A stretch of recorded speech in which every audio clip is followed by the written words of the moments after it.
Hello everyone, welcome back to my channel Bhuvana vlogs. இன்னைக்கு நம்ம பார்க்க போற recipe stuffed beta bread recipe. இது ரொம்ப ஈஸி அண்ட் ரொம்ப ஹெல்த்தியான ரெசிபி. இந்த வீடியோ பார்க்குறதுக்கு முன்னாடி இது வரைக்கும் சேனல் சப்ஸ்கிரைப் பண்ணாதவங்க கண்டிப்பாக சப்ஸ்கிரைப் பண்ணுங்கள். இப்போ இந்த ரெசிபி எப்படி செய்கிறதுன்னு பார்க்கலாம்.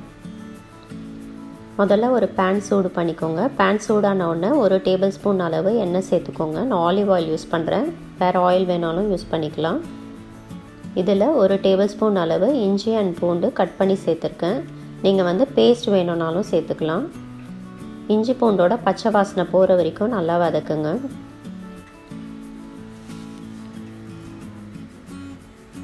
அடுத்து 2 வெங்காயம் இது மாதிரி சின்னதாக கட் பண்ணி சேர்த்துக்கோங்க.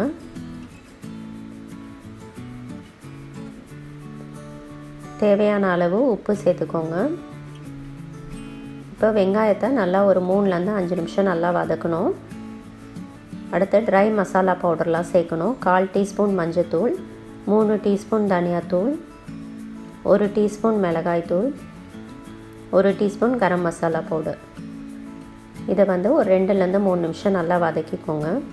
அடுத்து 2 தக்காளி இது மாதிரி நல்லா கட் பண்ணி சேர்த்துக்கோங்க. தக்காளி நல்லா சாஃப்டாகிற வரைக்கும் வதக்கணும். அடுத்து நான் 1 கப் கொண்டக்கடலை, வெள்ளை கொண்டக்கடலை சேர்த்துருக்கேன். இதை ஓவர் நைட்டு நல்லா ஊற வச்சுட்டு குக்கரில் 5 விசில் வேக வச்சு எடுத்த கொண்டக்கடலை நான் இப்போ சேர்த்துருக்கேன்.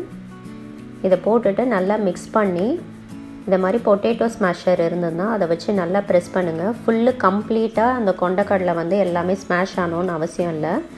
1-2 இருந்தாலும் பரவாயில்ல. எதுக்கு பண்ணுறோன்னா நம்ம மசாலா கொஞ்சம் அந்த கொண்டக்கடலையில் இறங்கினா தான் ஸ்டஃபிங் பண்ணும்போது நல்லா டேஸ்ட்டாக இருக்கும். ஸோ அதுக்காக தான் நம்ம இதை மாதிரி ஸ்மாஷர் யூஸ் பண்ணி ப்ரெஸ் பண்ணுறோம். அது பண்ணாமல் பண்ணிங்கன்னா கொண்டக்கடலை டேஸ்ட் தனியாக இருக்கும், மசாலா டேஸ்ட் தனியாக இருக்கும். அடுத்து கடைசியாக ஒரு பாதி லெமன் எடுத்து அந்த ஜூஸ் பிழிஞ்சு விட்டுக்கோங்க.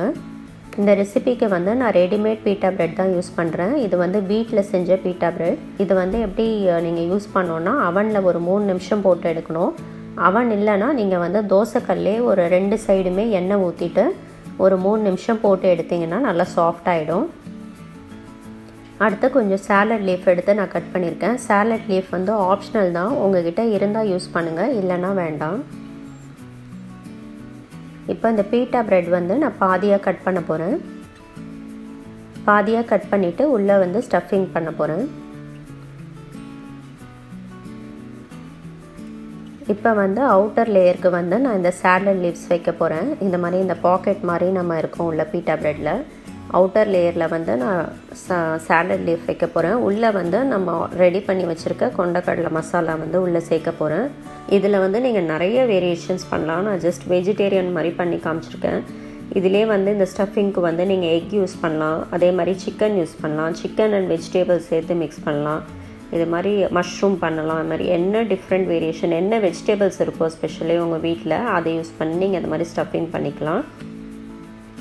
இது ரொம்ப ரொம்ப ஹெல்த்தி அண்ட் ரொம்ப டெலிஷியஸாக இருக்கும் இந்த ரெசிபி. அதே மாதிரி சாலட் லீஃப்க்கு பதில் நீங்கள் வெள்ளரிக்காய், தக்காளி அதை மாதிரி ஆல்டர்னேட்டிவ்ஸ் கூட அந்த அவுட்டர் லேயரில் வைக்கலாம். இதை மாதிரி நீங்கள் நிறைய வேரியேஷன் பண்ணி ட்ரை பண்ணலாம்.